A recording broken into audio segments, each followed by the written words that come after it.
जय श्री राम। आपका स्वागत है आपके अपने चैनल वास्तु गुरु में। आज के एपिसोड में मैं महर्षि वाल्मीकि द्वारा रचित रामायण के अरण्य कांड को संक्षेप में आपके सामने प्रस्तुत करने जा रहा हूँ। यह अति पवित्र ग्रंथ संस्कृत भाषा में रचित है। इसे मैं हिंदी में आपको बताने जा रहा हूँ। इससे पहले हमारे चैनल को सब्सक्राइब, लाइक और शेयर करें। कमेंट बॉक्स में कमेंट करें एवं बेल आइकॉन यानी घंटी वाला बटन ऑल ऑप्शन में जाकर जरूर दबाएं, जिससे आने वाले एपिसोड की जानकारी आपको मिलती रहे। क्योंकि हमारा चैनल धार्मिक एवं पौराणिक कथाएं, व्रत, पूजा विधि, अनुष्ठान, वास्तुशास्त्र की सही जानकारी आपको देता है। हम आपको वही जानकारी देते हैं जो कि प्रामाणिक हो। इससे पहले मैंने बाल कांड एवं अयोध्या कांड की कथा भी संक्षेप में हिंदी में आपको सुनाई है, जिसे हमारे चैनल को सब्सक्राइब करके आप श्री राम की कृपा को प्राप्त कर सकते हैं। तो आइए भगवान श्री राम का स्मरण करते हुए सुनते हैं अरण्य कांड की संक्षिप्त कथा। नारद जी कहते हैं, मुने, श्री रामचंद्र जी ने महर्षि वशिष्ठ तथा माताओं को प्रणाम करके उन सब को भरत के साथ विदा कर दिया। तत्पश्चात महर्षि अत्रि तथा उनकी पत्नी अनसुया को, शरभंग मुनि को, सुतीक्ष्ण को तथा अगस्त्य जी के भ्राता अग्निजिह्व मुनि को प्रणाम करते हुए श्री रामचंद्र जी अगस्त्य मुनि के आश्रम पर जा उनके चरणों में मस्तक झुकाया और मुनि की कृपा से दिव्य धनुष एवं दिव्य खड्ग प्राप्त करके वे दंडकारण्य में आए। वहां जन स्थान के भीतर पंचवटी नामक स्थान में गोदावरी के तट पर रहने लगे। एक दिन शूर्पणखा नाम वाली भयंकर राक्षसी राम, लक्ष्मण और सीता को खा जाने के लिए पंचवटी में आई, किंतु श्री रामचंद्र जी का अत्यंत मनोहर रूप देखकर वह काम के अधीन हो गई और बोली। शूर्पणखा ने कहा, तुम कौन हो, कहाँ से आए हो? मेरी प्रार्थना से अब तुम मेरे पति हो जाओ। यदि मेरे साथ तुम्हारा संबंध होने में ये दोनों सीता और लक्ष्मण बाधक हैं, तो मैं इन दोनों को अभी खाए लेती हूँ। ऐसा कहकर वह उन्हें खा जाने के लिए तैयार हो गई। तब श्री रामचंद्र जी के कहने से लक्ष्मण ने शूर्पणखा की नाक और दोनों कान भी काट लिए। कटे हुए अंगों से रक्त की धारा बहाती हुई शूर्पणखा अपने भाई खर के पास गई और इस प्रकार बोली, खर, मेरी नाक कट गई। इस अपमान के बाद मैं जीवित नहीं रह सकती।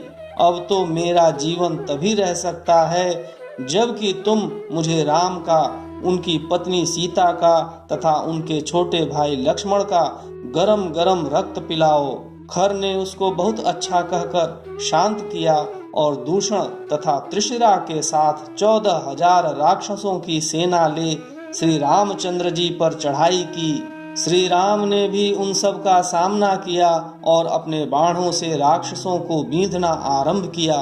शत्रुओं की हाथी, घोड़े, रथ और पैदल सहित समस्त चतुरंगिणी सेना को उन्होंने यमलोक पहुंचा दिया तथा अपने साथ युद्ध करने वाले भयंकर राक्षस खर, दूषण एवं त्रिशिरा को भी मौत के घाट उतार दिया।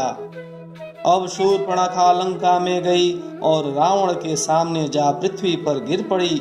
उसने क्रोध में भरकर रावण से कहा, अरे, तू राजा और रक्षक कहलाने योग्य नहीं है। खर आदि समस्त राक्षसों का संहार करने वाले राम की पत्नी सीता को हर ले। मैं राम और लक्ष्मण का रक्त पीकर ही जीवित रहूंगी, अन्यथा नहीं। शूर्पणखा की बात सुनकर रावण ने कहा, अच्छा, ऐसा ही होगा। फिर उसने मारीच से कहा, तुम स्वर्णमय विचित्र मृग का रूप धारण करके सीता के सामने जाओ और राम तथा लक्ष्मण को अपने पीछे आश्रम से दूर हटा ले जाओ। मैं सीता का हरण करूंगा। यदि मेरी बात न मानोगे तो तुम्हारी मृत्यु निश्चित है। मारीच ने रावण से कहा, रावण, धनुर्धर राम साक्षात मृत्यु हैं। फिर उसने मन ही मन सोचा, यदि नहीं जाऊंगा तो रावण के हाथ से मरना होगा और जाऊंगा तो श्री राम के हाथ से। इस प्रकार यदि मरना अनिवार्य है तो इसके लिए श्री राम ही श्रेष्ठ हैं, रावण नहीं। क्योंकि श्री राम के हाथ से मृत्यु होने पर मेरी मुक्ति हो जाएगी, ऐसा विचार कर वह मृग रूप धारण करके सीता के सामने बारंबार आने जाने लगा। तब सीता जी की प्रेरणा से श्री राम ने दूर तक उसका पीछा करके उसे अपने बाण से मार डाला। मरते समय उस मृग ने हा सीते, हा लक्ष्मण कहकर पुकार लगाई। उस समय सीता के कहने से लक्ष्मण अपनी इच्छा के विरुद्ध श्री रामचंद्र जी के पास गए। इसी बीच में रावण ने भी मौका पाकर सीता को हर लिया। मार्ग में जाते समय उसने गृध्रराज जटायु का वध किया। जटायु ने भी उसके रथ को नष्ट कर डाला था। रथ न रहने पर रावण ने सीता को कंधे पर बिठा लिया और उन्हें लंका में ले जाकर अशोक वाटिका में रखा। वहां सीता से बोला, तुम मेरी पटरानी बन जाओ। फिर राक्षसियों की ओर देखकर कहा, निशाचरियों, इसकी रखवाली करो। उधर श्री रामचंद्र जी जब मारीच को मारकर लौटे तो लक्ष्मण को आते देख बोले, सुमित्रा नंदन, वह मृग तो मायामय था, वास्तव में वह एक राक्षस था।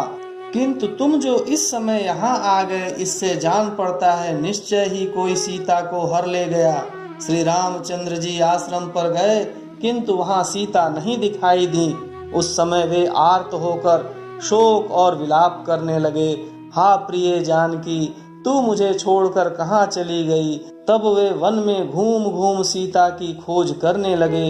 इसी समय इनकी जटायु से भेंट हुई। जटायु ने यह कहकर कि सीता को रावण हर ले गया है, प्राण त्याग दिया।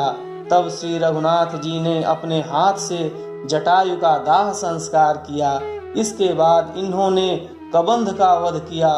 कबंध ने शाप मुक्त होने पर श्री रामचंद्र जी से कहा, आप सुग्रीव से मिलिए। इस प्रकार वाल्मीकि रामायण के कथा के अनुसार अरण्य कांड की कथा समाप्त हुई।